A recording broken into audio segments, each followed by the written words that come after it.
What's up, guys? Welcome back to another episode of JAWS Diaries. I'm Ashley Wahler. I'm Jason Wahler and Ashley Wahler.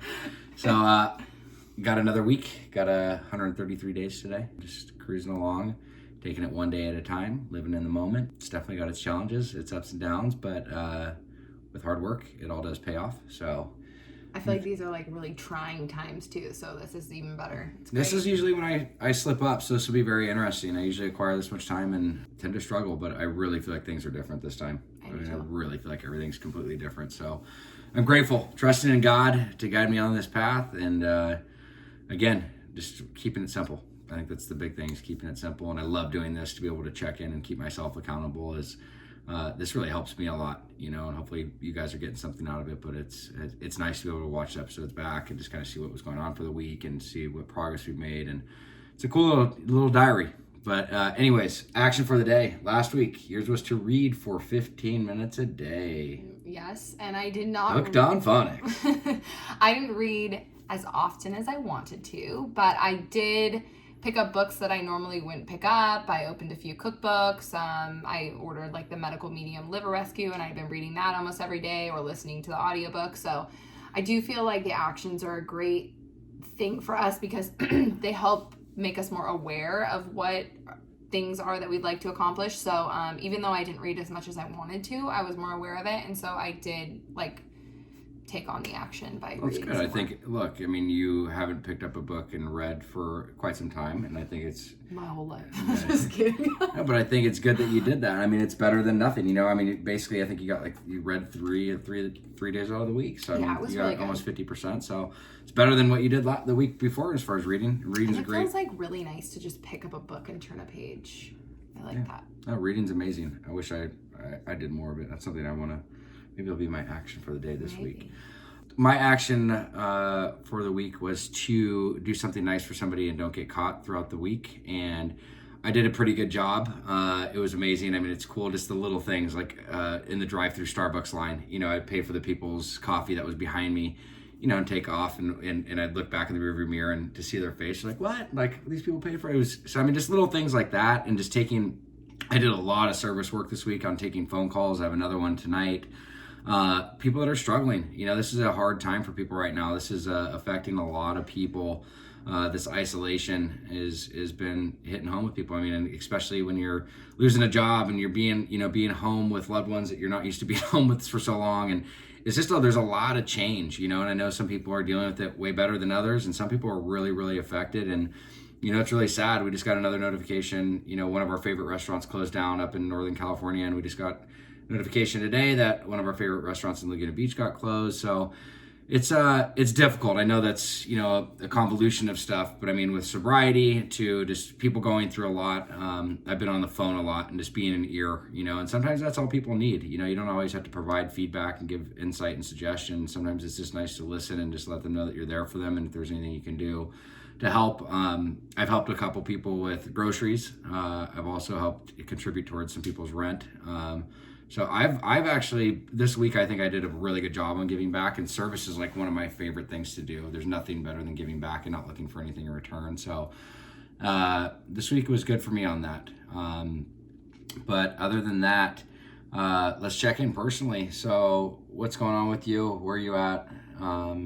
What's going on as far as your codependency, your enabling? I actually did not go to a meeting this past week, and I noticed that I was a lot more irritable and triggered with a lot of Jason's behaviors were really bothering me. And I know a lot of times when I'm pointing my finger at somebody else, there's three pointing back at me. A lot of the times it's not really him that's bugging me, it's me that's bugging me. Get it? Wait, there it is. Three pointing back.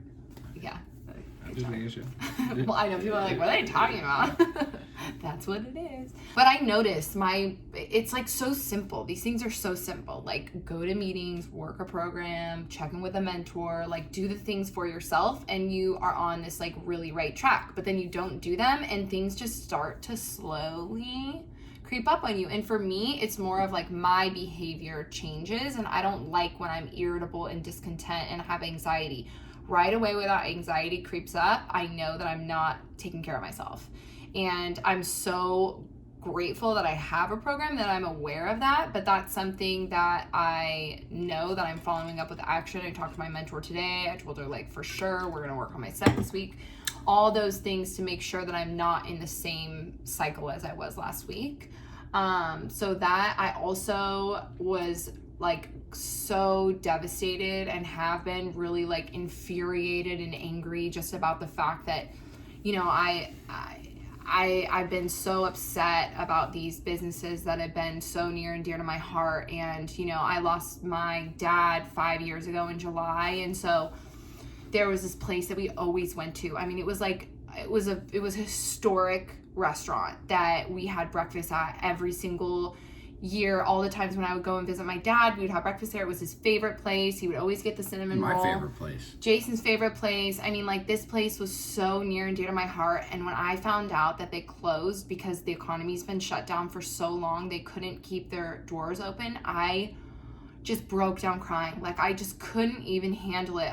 You've also just been so robbed of memories, like, of your dad. Like, there's a lot of stuff, maybe we can get into that in the future episodes, but like, it's almost like things keep getting pulled away from you, from your dad. Like it's the house that we had, like all those things. Yeah. There's a lot of things that have come into that. So no, I think, and if I just want to jump in around, is that okay? Mm-hmm. I don't know, just to talk about your emotions and like things that you were going through. And like, I noticed like when you're in a funk, like how hard it is to communicate too, because we're used to like the old behaviors want to come back. We're both like angry or in a bad place. So we just want to like attack and like throw jabs here and there. And, you know, I think I want to commend us though, because I noticed like, even though we did have, you know, a heated conversation a couple nights ago, how we were able to like literally within a 5-minute period where it used to go all day, maybe through the next day and even on, you know, into multiple days. I just thought it was really cool to see how we were able to communicate, you know, in a much more efficient fashion and actually get through it. It took us 10 minutes, like 5 minutes to de-escalate the situation, and then for you to be able to talk about where you're at and for me to be able to talk about where I was at. So I again, it's cool to see the growth in that, but it's also, I forget a lot of the times, which leads us into the topic, is a lot of the damage that I've done. You know, I expect, because I'm doing good, I expect things to just kind of be okay now, you know, and I forget about all like your healing process, because my stuff is like a daily thing. You know, it's not like the thing with recovery, and I love this, somebody sent me this quote the other day. It's like, it's not a one-time choice that I wake up, you know, and I'm like, I'm going to be sober. It's like every single day I wake up, I have to make the choice to be sober. You know what I mean? And I have to do, and that's why it comes back down to the accountability, comes down to routine, comes down to all those things. It's not like a one-time choice. I'm just going to be sober. It's something that is a daily choice that I have to make. And, you know, and so I'm working through that, but to see where you're at, it's hard for me sometimes to grasp on like, why can't she just, you know, be in a different spot with this? And it's like, I forget, like, there's like, you know, gashes that I have made that are still healing. And, you know, the topic we want to talk about is like around financial fear, is because when I was in my active addiction, I went through a lot of money, whether it be just frivolous spending, stupid investments, gambling, you know, and it was a lot of money. And it got to a point where, you know, we ended up having to sell our house, and, you know, it was a vicious cycle that went really far down. And, you know, I forget those things. And I guess, do you want to talk about that with like the financial fear? And you can be open and candid, obviously, about like, you know, what happened and what transpired. Yeah, I just think it's very, like, back to your topic really quick about how this is like why it's hard coming from my perspective of somebody that is married to somebody in recovery, is a lot of times like when they're in their active disease, they don't really remember everything. But like here I am remembering everything that's happened over the last couple of years through all the wreckage and all the craziness and picking up all the pieces and everything. Like, even though he did a great job at picking up the pieces for himself, like I still, and some of the things he doesn't even remember. A lot of things he does, but a lot of things he doesn't. So I remember the good, I remember the bad, I remember picking up the pieces. And so I still am hesitant in certain aspects, regardless of if he's sober or not. I still get very hesitant and afraid, and and nervous when it does come to the financial piece, because it's for me, it's not like I need millions of dollars to feel safe and secure. It's just I need to feel safe and secure in this relationship. And that means in all aspects, in financial and emotional and physical. And so when I start feeling triggered, or I start feeling emotionally like there's not that like emotional trust, it leads to all that stuff that like, well, I don't financially trust you, like all those things. We just that have a make bunch me of fear nervous. that creeps up from 100%. old things. Even though we're in a totally different place mentally, it still can bring up those emotions. And I think like, you know, it's for me, I'll just admit it. Like I've always, and I've gotten a lot better at it, but I've always just been very frivolous with money. Like I've just spent kind of got whatever I wanted, and like, you know, and that's not cool. It's not. I mean, having being married and being a partner, like having a partnership and like, you know, having a daughter, it's like family comes first. And, you know, I'm mindful of that. And it's not like I'm over here blowing money and I'm putting my family at risk, but it's just communication around things. Like it's around everything, as we've always talked about communication, but I've just been so used to like, oh, I'm just going to go buy this, and I go do it. And I didn't realize how it all led back to the stuff that happened 4 years ago, where we had to sell our house, and we had to go through these different things where it's like, I'm not doing those things, but it's still triggering those behaviors from the past, right? Yes, 100%. And on top of it, like there is another added element, because Jason and I grew up so differently, and he grew up from a very very wealthy family, and I grew up with my grandparents being very well off, but like my family wasn't super, super wealthy. Like we just were, we weren't raised differently. Our parents were raised us very much the same, but we just came from very different backgrounds. Yeah, shout out to you, Mom and Dad. And so, you know, sometimes that also creates a lot of financial fear for me, because, you know, my parents were both very below class, both worked full time. Me growing up, I mean, I grew up in a 1,400 square foot house. I thought people that had stairs were wealthy, and I always like aspired to having stairs in my home. And we had this conversation the other day. I can't get over the pink cup. I'm sorry. I don't know what's going on. My name on it. Oh. It's okay. Ashley's cup. I got it for you. Anyways. But I think a lot of that financial fear that I'm finding out really goes back to like me growing up, because my parents didn't have the money to do the things to take care of themselves. And you know, we've even talked about this, like your parents had the money to go get massages and do those things for mental health and self-care. And like my parents, that was like I don't think my mom got a massage until she was like 55 for like a birthday present from my dad. We just didn't have the means to do those things. Everything was save your money for a rainy day. And, you know, like there was always going to be something that was going to come up. So we always had to have that reserve. And that's just the way that I was raised. Like my parents would eat, like they would laugh about eating beans during Christmas because they wouldn't be able to afford like eating real food and then giving us Christmas presents. So I think a lot of that fear for me is like also because of the way that I was raised. And so it just creeps up with a lot of old stuff as a kid that I'm still dealing with. And that's why it's so important for me to seek that professional help, and why therapy has been so important, and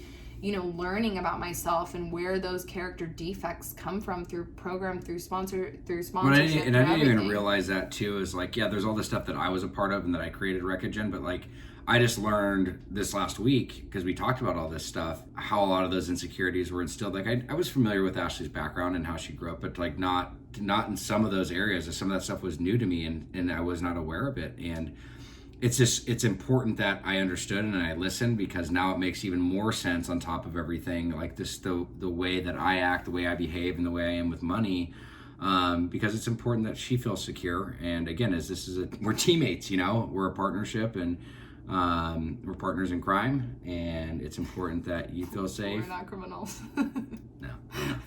But it's important she feels safe is what I'm getting at. And some of that has to do with ego. You know, some of it for me is, I used to always say I had an overinflated ego with an underestimated sense of self-worth. And I think some of my own issues creep up with, you know, I'm going to just purchase things to make me feel better, to avoid how I'm feeling inside. And again, that's not necessarily always the case now. It definitely was back in the day. But I've gotten a lot better at my spending and different things. So again, I think it's important, again, as I know money is one of the main reasons for divorces and stuff too, is financial stuff. And we're in a good place though, you know, and it's important to just be open about it. And we want to share with you guys where we're at. And sometimes it doesn't have to do, it does have to do with substance use and stuff like that. But we're learning, you know, and we're making moves as best we can to better ourselves. And I think that's it for the week. So, Jason, what is your action for the week?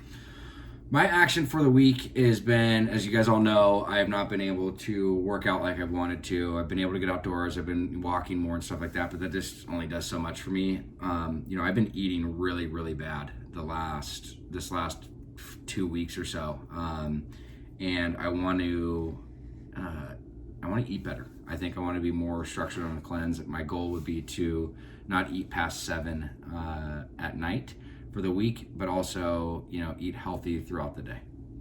I love that. What's yours?